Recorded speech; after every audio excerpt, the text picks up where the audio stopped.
নমস্কার বন্ধুরা, আজকে তোমাদের সাথে শেয়ার করব একটা একদম নিরামিষ রেসিপি, ফুলকপি দিয়ে সয়াবিনের তরকারি।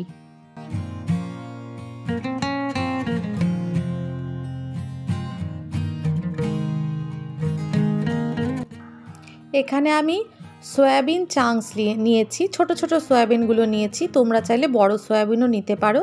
সয়াবিনটাকে আমি গরম জলে একটু সেদ্ধ করে নিয়েছি, জলটা ফেলে দিয়ে কড়াইতে সর্ষের তেল গরম হলে নুন হলুদ দিয়ে আমি এই সয়াবিনগুলোকে ভেজে নেব। ভাজা হয়ে গেছে, লাল লাল করে ভেজে নিয়েছি। এরপর আমি একটা ছোট সাইজের ফুলকপি নুন হলুদ দিয়ে ভাপিয়ে জলটা ফেলে দিয়েছিলাম। ফুলকপিটাও ভালো করে সর্ষের তেলে ভেজে নেব, একদম লাল লাল করে ভেজে নেব। এরপর কড়াইতে আবার সামান্য সর্ষের তেল নিয়ে নিয়েছি, দারচিনি, এলাচ, লবঙ্গ, তেজপাতা, গোটা সাদা জিরে ফোড়নে দিয়ে দিয়েছি। ফোড়ন থেকে একটা সুন্দর গন্ধ বের হলে দুটো আলু ডুমো ডুমো করে কেটে দিয়ে দিচ্ছি, হলুদ গুঁড়ো দিয়ে দিলাম। এটা সম্পূর্ণ একটা নিরামিষ তরকারি, নিরামিষ দিনের জন্য একদম পারফেক্ট। এবার আলুটাকে আমি 2 মিনিট ঢাকা দিয়ে রেখেছিলাম। পেস্ট একটা তৈরি করে নিলাম, আদা, একটা বড় সাইজের টমেটো আর 2টো কাঁচা লঙ্কা দিয়ে। আলুটা ভাজা হয়ে গেলে পেস্টটা দিয়ে দিলাম।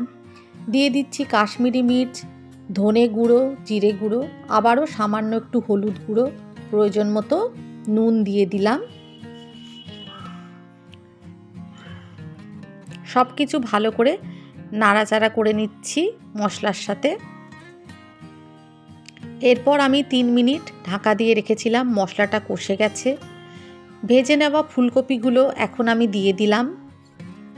তরকারিতে প্রয়োজন হলে একটু মিষ্টিও দেওয়া যেতে পারে, ভালো লাগবে। মশলার সাথে ফুলকপি আর আলু খুব ভালোভাবে কষিয়ে নেব। এরপর ভেজে তুলে রাখা যে সয়াবিন চাংসগুলো ছিল সেগুলোও দিয়ে দিলাম। সব কিছু একসাথে মিশিয়ে কিছুক্ষণ ধরে কষিয়ে নেব। কষানো হয়ে গেছে। এরপর আমি প্রয়োজন মতো জল দিয়ে দিলাম, হালকা গরম জল দিলাম।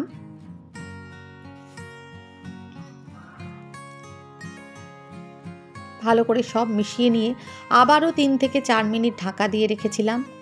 তরকারিটা কমপ্লিট হয়ে গেছে, আলুগুলো একদম সেদ্ধ হয়ে গেছে, ফুলকপিও সেদ্ধ হয়ে গেছে।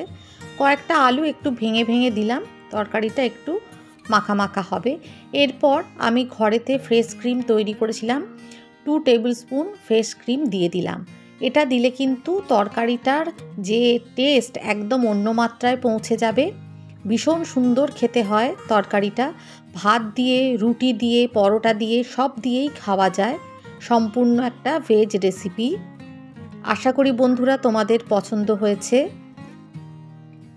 গোটা কাঁচা লঙ্কা দিয়ে দিলাম। রেসিপিটা ভালো লাগলে চ্যানেলটাকে সাবস্ক্রাইব করে দিও, লাইক আর শেয়ার করতে ভুলো না কিন্তু।